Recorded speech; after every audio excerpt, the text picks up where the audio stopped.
Hello दोस्तों, तो मेरा नाम है आशा कश्यप पर स्वागत है आप सभी का हमारे यूट्यूब चैनल में। आई होप आप सभी अच्छे होंगे और मस्त होंगे।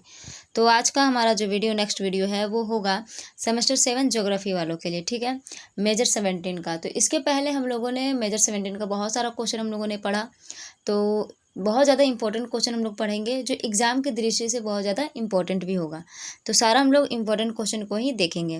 विद्या गैस में लगभग इसमें जो है वो 19 से 20 क्वेश्चन दिया हुआ है, जिसमें से हम लोग ज़्यादा से ज़्यादा 12 से 13 क्वेश्चन पढ़ेंगे जो बहुत ज़्यादा इंपॉर्टेंट होगा। तो चलिए देखते हैं क्वेश्चन क्या है। अगर आप हमारे चैनल पर नए हो तो प्लीज़ चैनल को सब्सक्राइब कर ले, और वीडियो अगर अच्छा लगे तो प्लीज़ वीडियो को लाइक ज़रूर कर दें। तो क्वेश्चन क्या है, संसाधनों की भू राजनीति से आप क्या समझते हैं? ऊर्जा, जल और खनिज संसाधनों के संदर्भ में इसकी विवेचना कीजिए। ठीक है, तो चलिए उत्तर को जानते हैं। क्या है, पृथ्वी पर उपलब्ध प्राकृतिक संसाधन जैसे ऊर्जा, जल और खनिज मानव जीवन तथा आर्थिक विकास के लिए अत्यंत आवश्यक है।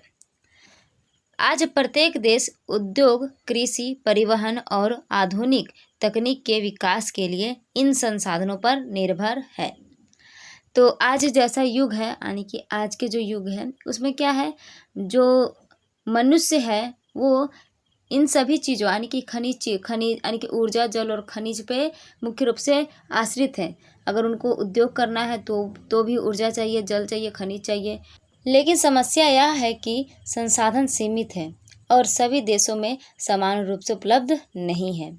इसी कारण संसाधनों को प्राप्त करने, सुरक्षित रखने और नियंत्रित करने के लिए देशों के बीच राजनीतिक संबंध, प्रतिस्पर्धा और रणनीति विकसित होती है। इसे संसाधनों के भू राजनीति कहा जाता है। यानी कि संसाधनों के लिए जैसे हो गया, कौन कौन से संसाधन होते हैं? ऊर्जा, जल और खनिज संसाधन, ये मुख्य संसाधन होते हैं मानव जीवन के लिए।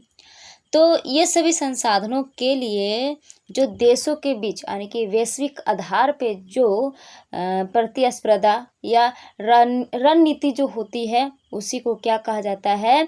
भू राजनीति कहा जाता है। यानी कि हम लोग मोटा मोटी समझे तो संसाधनों के लिए जो वैश्विक युद्ध होता है यानी कि रणनीति होता है उसी को भू राजनीति कहा जाता है।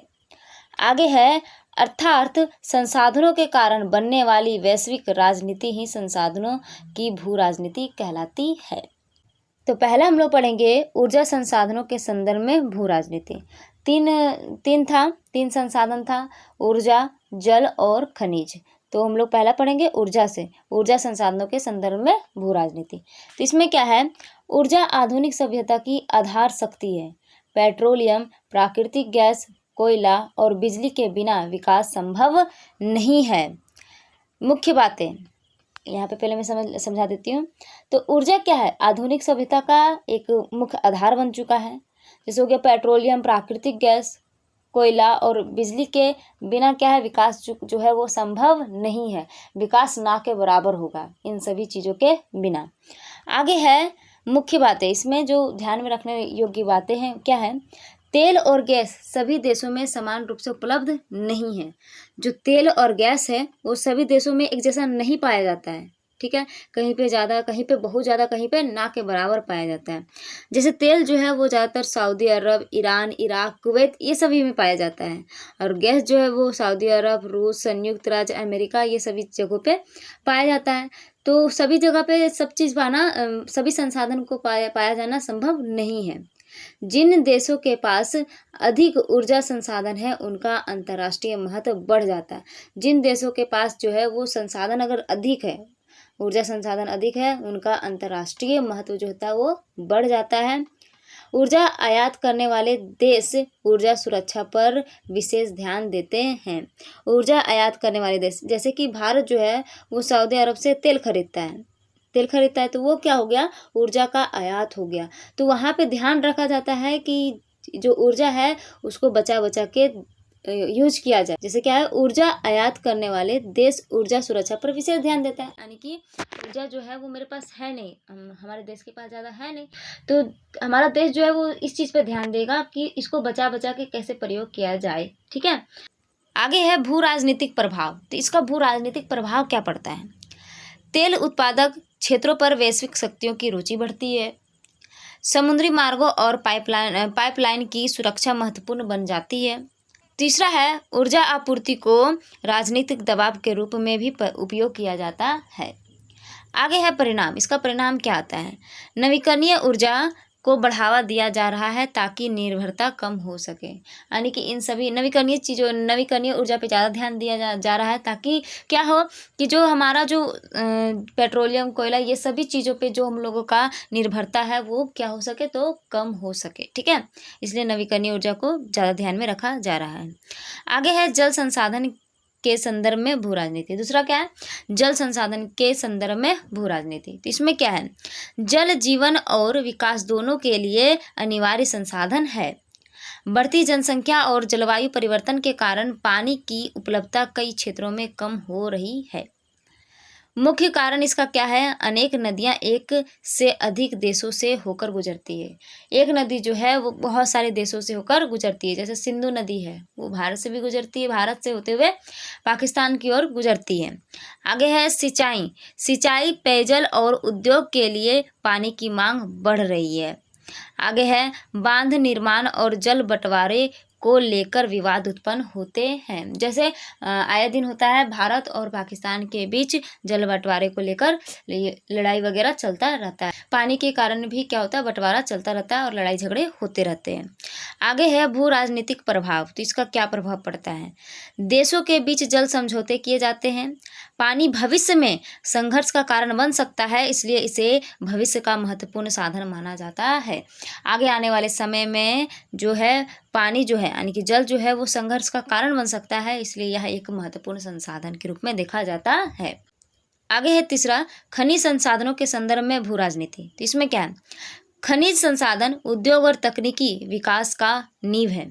लोहा, तांबा, बॉक्साइट, कोबाल्ट, लिथियम और यूरेनियम जैसे खनिज आधुनिक मशीनों, मोबाइल, कंप्यूटर और ऊर्जा उत्पादन में उपयोगी होते हैं। प्रमुख तथ्य। तो प्रमुख तथ्य में क्या है कि आधुनिक तकनीक, मोबाइल, इलेक्ट्रिक वाहन और रक्षा उपकरण खनिज पर निर्भर हैं। तो बहुत सारी जो चीज़ें होती है वो क्या खनिजों से ही बनती है। तो ये सभी चीज़ें क्या है, खनिज पर ही निर्भर है। आगे है जिन देशों के पास दुर्लभ खनिज है उनकी वैश्विक मांग बढ़ जाती है।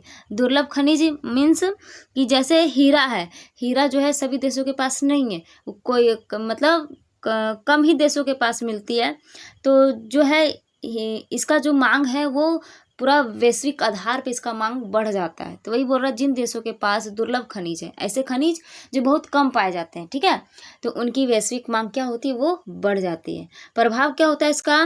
खनिज क्षेत्रों पर नियंत्रण के लिए राजनीतिक प्रतिस्पर्धा होती है। तो खनिज क्षेत्रों के लिए कि ये मेरा क्षेत्र है, यहाँ पे होता है ना बहुत बार ऐसा होता है कि खनिज क्षेत्र जो होते हैं कि ये खनिज क्षेत्र मेरा है और ये खनिज क्षेत्र मेरा है। तो इस चक्कर में क्या होता है कि देशों के बीच में, बहुत सारे देशों के बीच युद्ध होता है।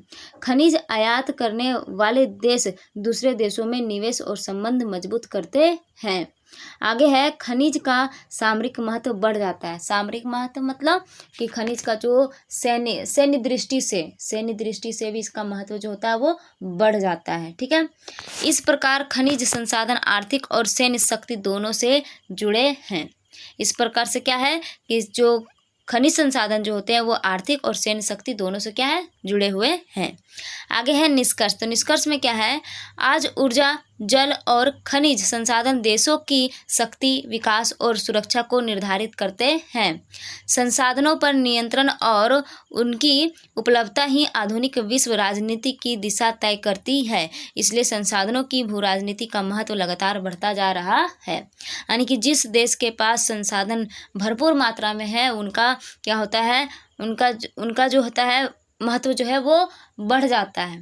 तो वही क्या है कि इनका जो खनिज संसाधनों का जो मतलब जो संसाधन है उनका क्या हो रहा है, महत्व बढ़ता जा रहा है दिन प्रतिदिन। ठीक, तो ये हमारा हो गया संसाधनों की भू राजनीति से आप क्या समझते हैं, ऊर्जा, जल और खनिज संसाधनों के संदर्भ में इसकी विवेचना करें।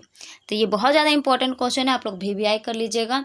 तो चलिए मिलते हैं नेक्स्ट वीडियो में। अगर वीडियो अच्छा लगा हो तो प्लीज़ वीडियो को लाइक कर दें और चैनल पर नए हो तो प्लीज़ चैनल को सब्सक्राइब करके जरूर जाए, ताकि आगे जो वीडियो भी डाला जाए आपके पास नोटिफिकेशन पहुँच सके। ठीक है, तो चलिए मिलते हैं नेक्स्ट वीडियो में। अभी के लिए इतना ही, धन्यवाद।